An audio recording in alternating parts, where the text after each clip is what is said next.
welcome back to my channel. If you're new here, don't forget to hit that subscribe button down below. My name is Leslie and welcome to my video. Today we're going to be doing a story time, having some tea, and today is going to be a story time. I haven't done one in such a long time and I felt like sharing one with you guys because, you know, we're still in quarantine. We're not really doing much, and let's find out some chisme, right? Hey guys, quick interruption to this video. I forgot to mention that this video is actually a collab video with one of my good friends, Lizzie, here on YouTube. I will link her channel down below. She is an awesome YouTuber. She does vlogs.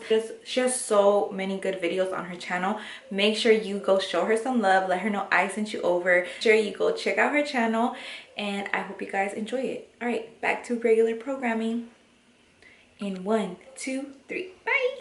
So I quit my job. I want to talk about the first job I ever had, which is the first job I ever quit. And I was 15 years old, you guys. I was in high school. You know, when you just start high school, you're in 9th grade and you finally are legal enough to, you're at the legal age of working, which here in Texas, you have to be at least 15, I think. Yeah, you have to be at least 15 years old to get your first job, and you can only work a minimum of 3 hours, which sucks, but it's like child labor laws. Growing up, of course, like my dad worked and my mom didn't, so we were a big family. So, you know, I had my 2 brothers, me and my sister, so that's a lot of kids for, you know, one income household. So growing up, I felt like I always knew that I needed to have a job to have anything that I wanted for myself, to have nice things. So as soon as I turned 15, guys, I was like, I'm gonna get a job. I want nice things. You just start high school, and then in high school, the one I went to, you didn't have to wear a uniform or anything. So of course, like, everyone's wearing like some bomb ass clothes, and I need a job. And right across the street from my high school, there was this one pizza restaurant, so I decided to go ahead and apply. And in high school, it was also when I realized that I had a bubbly personality, and it was so easy for me to get jobs because of that customer service persona that you gotta like turn on. You know what I'm talking about? That Becky voice. Hi, welcome. Yeah, that person. And of course, the manager at the pizza place like loved me, and he's like, we need someone in the front. He's like, it sucks that you can only work 3 hours, but as soon as you're out of school, come in and, you know, you have a job. And I was so excited.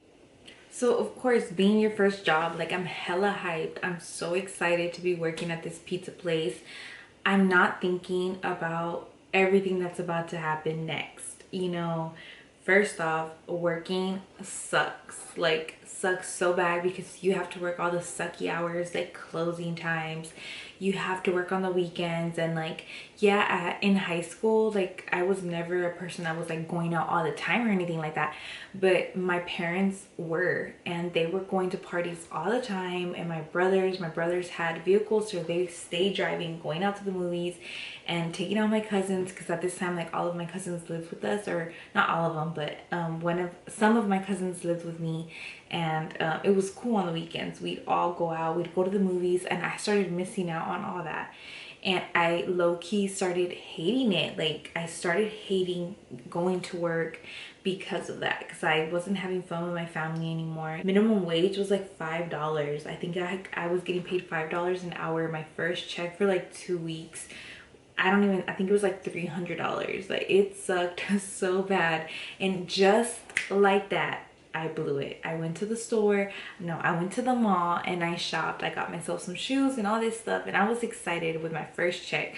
But like I said, everything else sucked. The manager was an a-hole, and sometimes customers were so rude. And then also, it was my job to stay on top of the fountain drink area, because like the pizza place was a buffet and people could come and like pay for like just the pizza with water, or like pizza and drink, and it's like a different price. And a lot of the times when people would get the drink with the water, they'd really go to the fountain and get Sprite. And my boss was like such an anal about that, and he'd be like, make sure you charge them, and if they're having Sprite, you need to make them, you know, dump it out. And I'm like, bruh, I'm not about to do all that. Like, it's just Sprite. But I mean, I see it from the business perspective.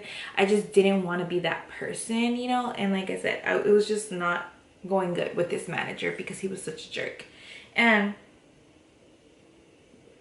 So I had finally decided, like, dude, one day I'm gonna quit this job. Like, I don't need to work here. Like, it's not that serious. So here comes Saturday and I have to work yet again. And the manager, I honestly think he was a cokehead. Now that I think back and see how he acted, he hella reminded me of like a cokehead. And he came in and he was already in a bad mood, and as he's talking, like, I'm looking at him, right, and like he's so extra and his eyes are like everywhere, and he always would carry his pins behind his ears. Like, he would have pins and also like cigarettes or whatever, and he loses the pen somehow and he comes back storming and he's like, you stole my pen. I'm like, dude, what? Like, I did not steal your pen. Like, what are you talking about? Like, I don't even need a pen up here. Like, what are you talking about? And I just remember getting so pissed off, and I called my brother and I told him, like, hey, come pick me up, I'm gonna quit my job. And he's like, what? I'm like, yeah, just come pick me up. And I knew they were gonna go to a party, so I was like, I gotta make sure that I leave before 2, because if not, no one's gonna be able to come pick me up, right? Looking at the clock, seeing this man's already yelling at me, literally almost made me cry over some stupid pen that he ended up having in his back pocket. And I jump over the counter, guys, that I work at, right? The check-in counter. I jump over and I said, hey, you know what? Let's bleep his name. Screw you, I quit. And he just looks at me, and I take off the little apron and I walk out. And it felt so good to take your power back, you know, and just say, you know what? I don't need you. I quit. And it felt liberating for a few minutes until my brother took forever to come pick me up.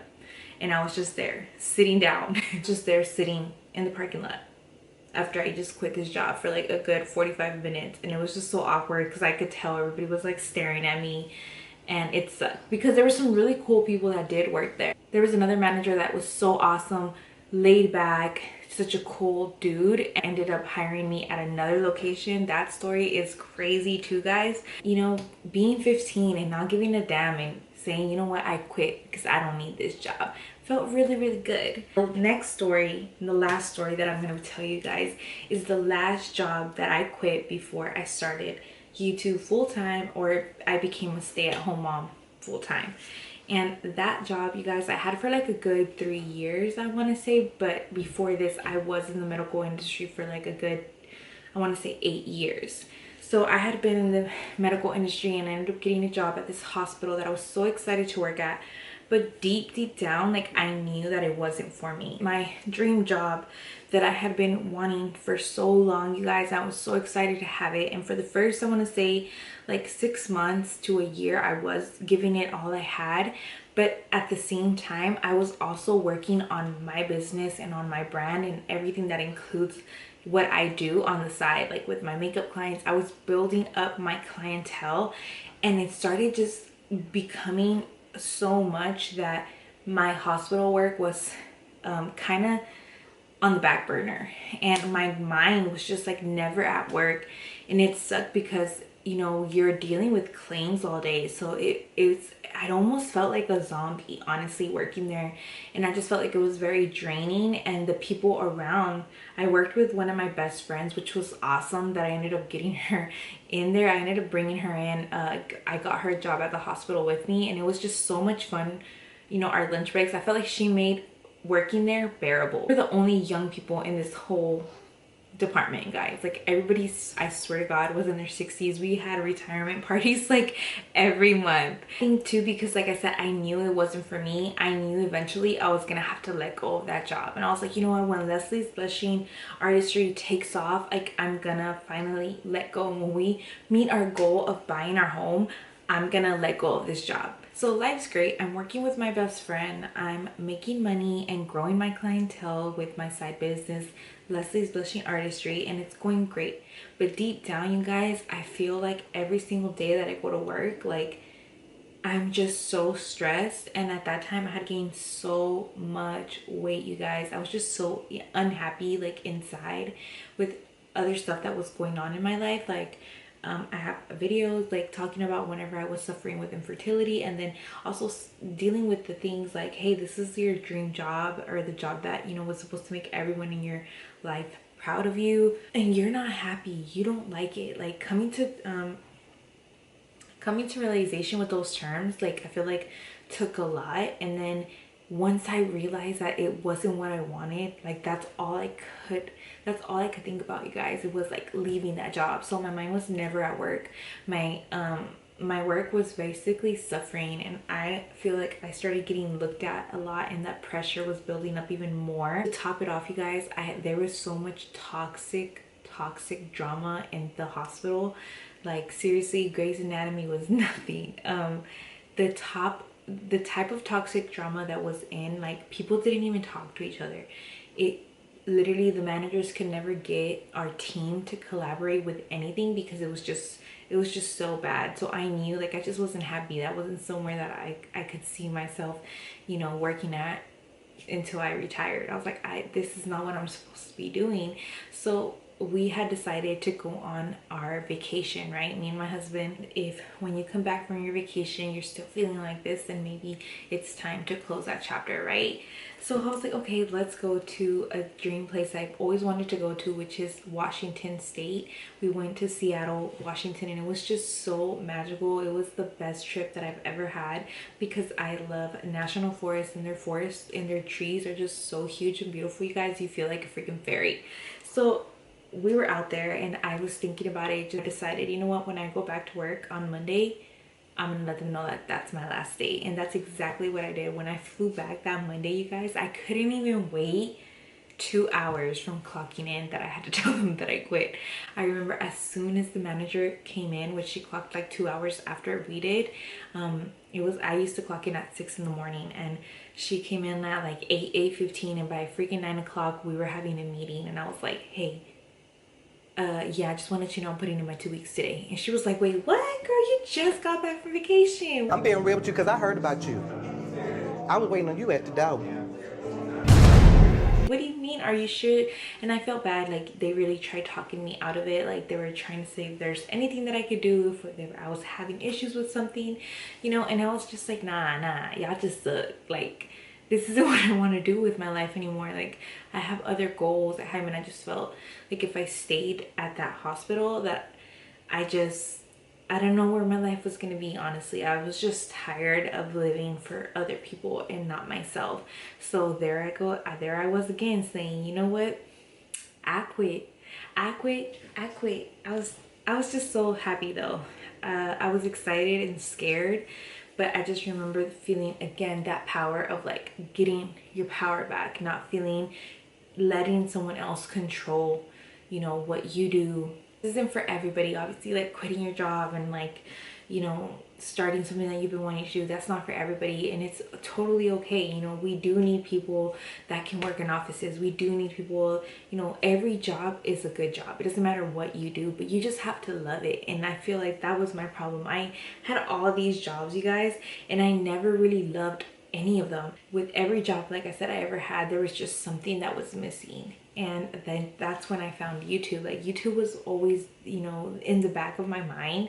I want to say I started YouTube back in 2009, and when I first did it, I fell in love with it because I could like talk to the camera and meet other girlies that loved the same things I did, and it was just like a cool connection, you know what I mean? I feel like I could just be myself and have fun with it. And then when I quit my job, you guys, it felt like a huge relief, and we had already accomplished some of the goals that we wanted to, so it felt like it was the right time doing YouTube and giving it all I got. And I really did, you guys. I focused and I started, you know, putting out videos back to back, working out, started focusing on myself, started focusing on my makeup artistry business, and it boomed, you guys. It blossomed. I dropped freaking 85 pounds. I got pregnant. Like, all these blessings happened by closing one door. So that's so true when people say don't be afraid to close one door, because so many other blessings can come from that. And I'm so thankful that I believed in myself even though no one else did, and I put myself out there and I said, you know what, this ain't for me, and I quit. What you gonna do about it? Bye. I need to tell y'all some stories about working at that hospital, you guys. I had a lady wanted to be the boss so bad, and she's just a bee. And I need to tell y'all those stories because that was another reason why I had to leave, because of her. Because I honestly just couldn't handle all that drama, back talk situation going on there.